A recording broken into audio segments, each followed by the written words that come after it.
السلام عليكم ورحمة الله وبركاته. أخباركم إيه يا جماعة؟ يا رب تكونوا بخير. طمنونا عليكم، صباح الفل عليكم. النهاردة هنتكلم عن موضوع القايمة باستفاضة بقى. الفيديو اللي فات كنا عاملين يعني مقطوعة كده صغيرة علشان خاطر مثلا نوضح موضوع القايمة، إنما في الفيديو ده إن شاء الله إحنا هنتكلم عن الموضوع باستفاضة شوية. يعني القايمة يا جماعة، القايمة دي عرفة زي مثلا اللي قبلنا او اهل العروسة. زي ما بيقولوا احنا عايزين نضمن حق بنتنا. انت فاهمين الموقف نفسه. الموضوع لا هو مهر ولا هو آه، مش مهر ولا اي حاجة، لا، هو الموضوع موضوع نضمن حقها. طيب تضمن حقها ازاي؟ المفروض في الاصل بتاعها ان هي جابت حاجات، فاحنا بنضمن وبنعرف ان هي جابت حاجات في اي ظرف من الظروف، الحاجات دي بتاعتها.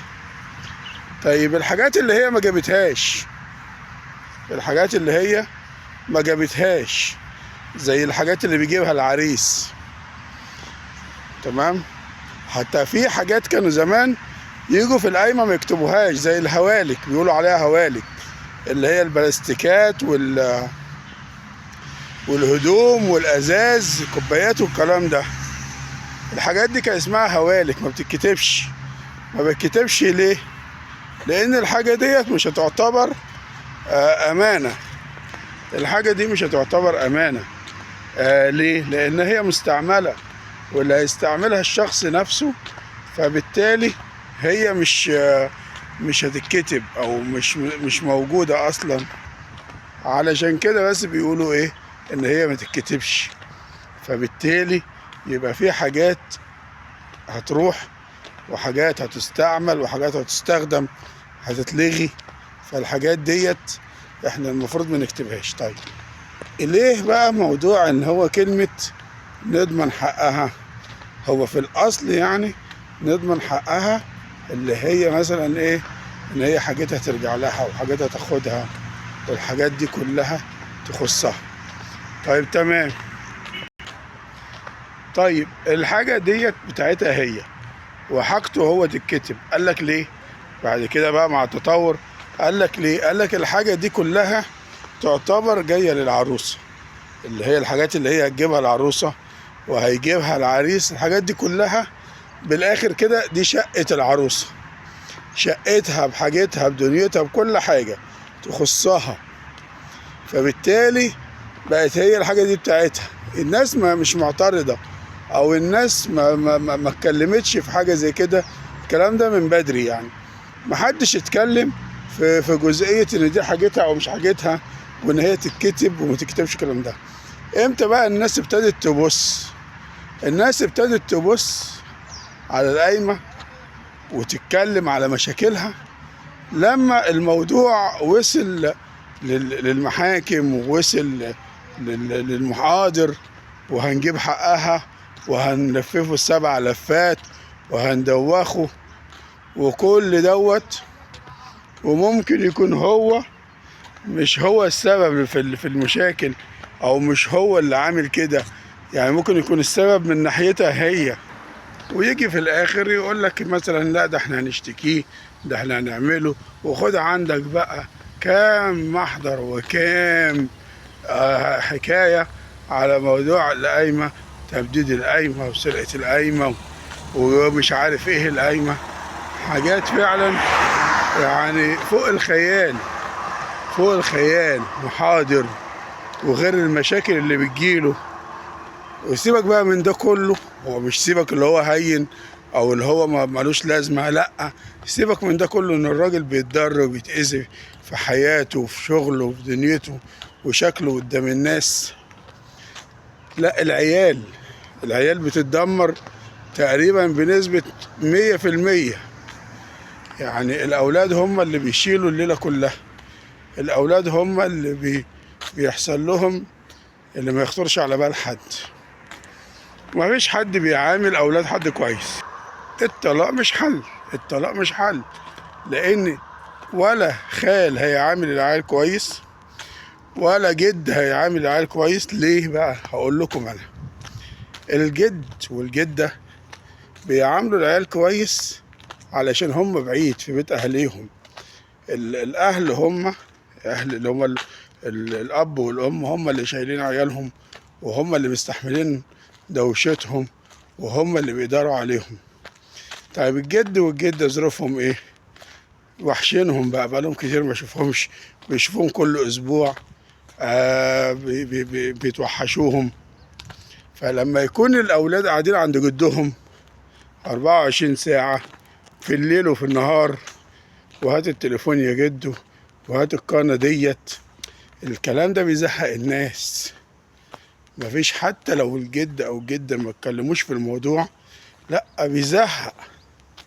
وإلا لو العيال أشقية. وطبعا طالما مفيش أب يزعق للعيال ويتكلم معاهم، العيال بتاخد راحتها. فالطلاق مش حل، الطلاق نفسه مش حل. انما لما تيجي نبص على الطبيعة ونلاقي ان كل واحد يعمل اللي عليه، كل واحد يجي على نفسه شوية. لان لو انتوا دورتوا هتلاقي معظم المشاكل اللي عليها الخلاف ده كلها تافهة جدا.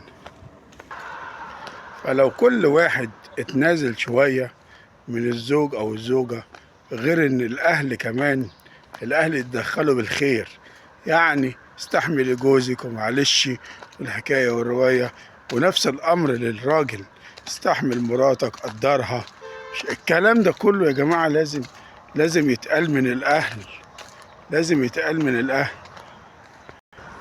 الاهل يا جماعة لازم يبقوا حاضرين في الموضوع، يعني بصفة دايمة، بس بالخير. مش مراتك راحت فين وجت منين وعملت ايه وليه وما سلمتش وما راحتش لاختك وما راحتش لامك. الكلام ده يا جماعه، الكلام ده يا جماعه يعني لازم يتبطل، لازم يتلغي.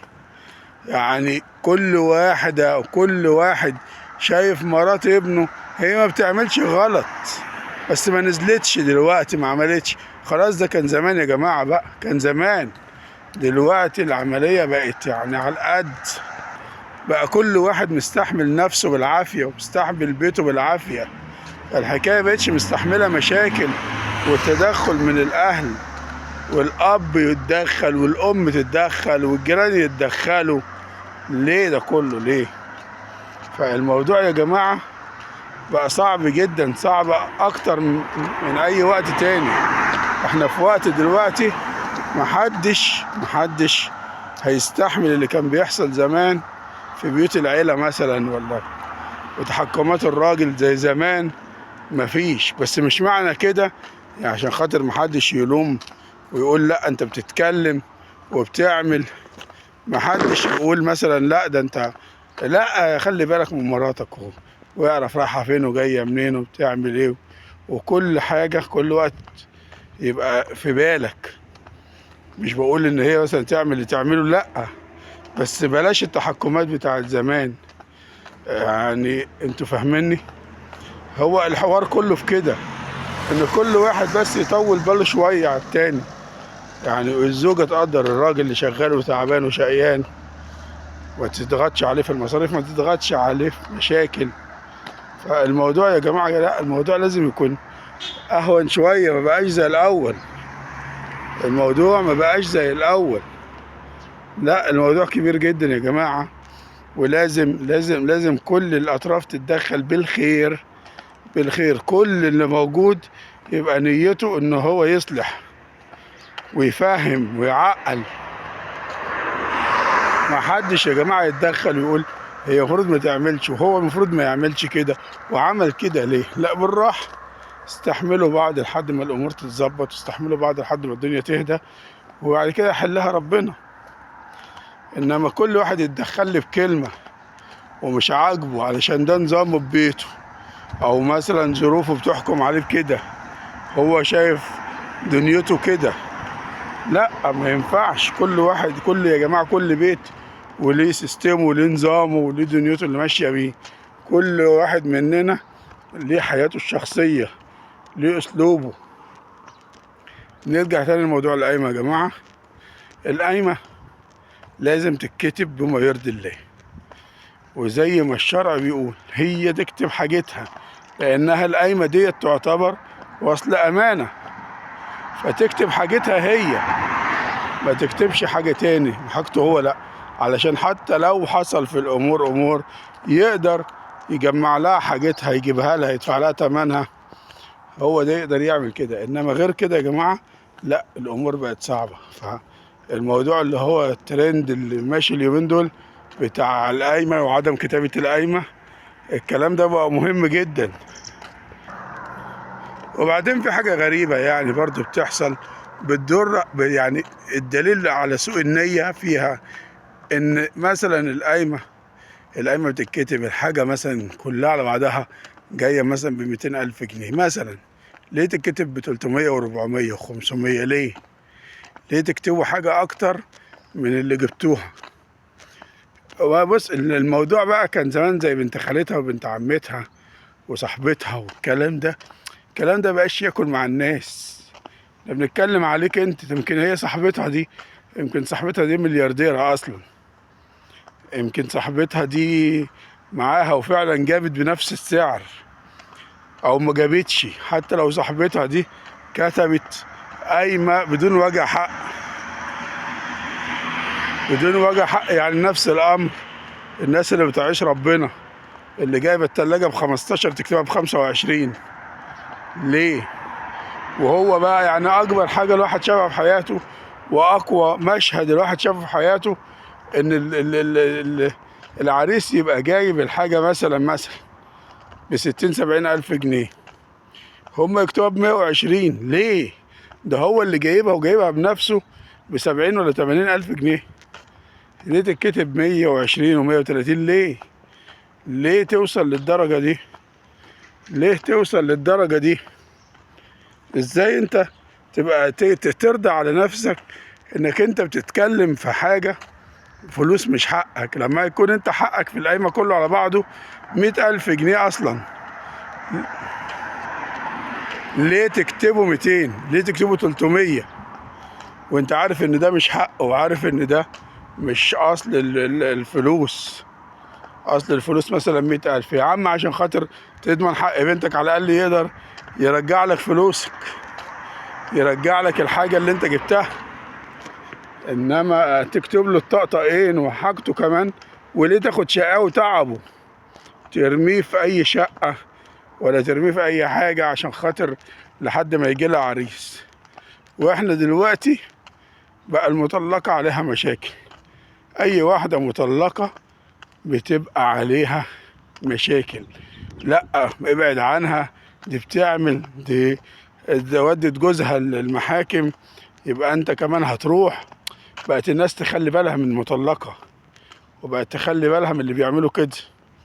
اي حد شاكي جوز بنته بالقايمة الناس بتخاف تروح عند بيته اصلا، عشان خاطر يقولك لا ده اذو واحد وضر واحد، وتعيش في دور الضحية والمسكينة اللي هي اصلا يعني مظلومة، وهي تبقى هي السبب وهي اللي عاملة، وممكن تكون امها سخنت الدنيا. الموضوع كبير يا جماعة، مش هين. الموضوع لازم يعني يتحط له وقفة مع كل واحد وضميره. اتقوا الله في الناس، اكتب حاجتك، انا بقولكش ما تكتبش، اكتب حاجتك اللي انت جبتها، اكتب حاجتك اللي انت اساسا يعني تعبت فيها وشقيت حقك، حاجة بنتك. بس هو برضه تعب وشقي في شقته وفي حاجة اللي جابها، فليه تاخدها منه؟ ليه تعمل كده مع واحد المفروض ان هو لو انت استحملت شوية انت وبنتك، ولا انت وبنتك، كانت الامور تبقى احسن. في حاجات تاني هي اللي تخلينا نقول العريس ده يغور في داهية. العريس ده ما بيشتغلش، ما بيصرفش، ما بيشرب، يعني ملوش اي لازمة في الحياة، ملوش اي لازمة. والنماذج دي فيه منها كتير، وسبحان الله سبحان الله مستحملين، سبحان الله يعني مستحملين الرجالة اللي زي كده، ستاتهم مستحملاهم. هو إرادة ربنا سبحانه وتعالى يمكن يتعدلوا يعني في يوم من الأيام أو في وقت من الأوقات ان هم يتعدلوا. بس احنا يا جماعة يعني بنقول ايه؟ ان موضوع القايمة ده اصلا هو سبب المشاكل كلها، والطلاق والمحاكم والحاجات دي كلها، هو القايمة اللي سببها. الواحد لما كل واحد يقول لبنته لا انت مش، لو اتطلقتي هناخد حاجتنا بس ومش عارف ايه، هيتلموا ويظبطوا دنيتهم ويقعدوا ويكفوا الشر، يعني يكفوا الشر عن اهاليهم وعن بيوتهم وعن ازواجهم. انما البنت دلوقتي متدلعه لدرجه ان هي فاكره ان هي رايحه عند جوزها هتلاقي ابوها هناك، هتلاقي ابوها هناك اللي هو ايه، غلطت خلاص يا حبيبتي ما تغلطيش تاني، عملت ولا سوت خلاص يا بابا ما عادي تشيليش هم، مش عارفه ايه عايزه ايه يروح يجيب لها حتى على حساب نفسه. لا جوزك غير، جوزك فيه مشاركه، جوزك فيه مشاركه وعايز يعني بصي، كل واحده هتشوف جوزها كبير في نظرها، كل واحده هتشوف جوزها كبير في نظرها هيجيب لها الدنيا كلها تحت رجليها. احنا قلنا النماذج اللي هي ما ينفعش تتعاشر دي مع السلامه، في داهيه، في داهيه. اللي هو بيشتغلش، اللي هو شريب، اللي هو عربيد، اللي هو ملوش اي لازمه في حياه بيته واسرته، لا يغور في داهيه. انما في بقى الراجل شقيان وتعبان، وانا رايحه النهارده لا ما تروحيش طب طلقني، انا عامله النهارده لا ما تعمليش طلقني، انا ما عملتش اكل اللي انا زهقانه ما طلقني.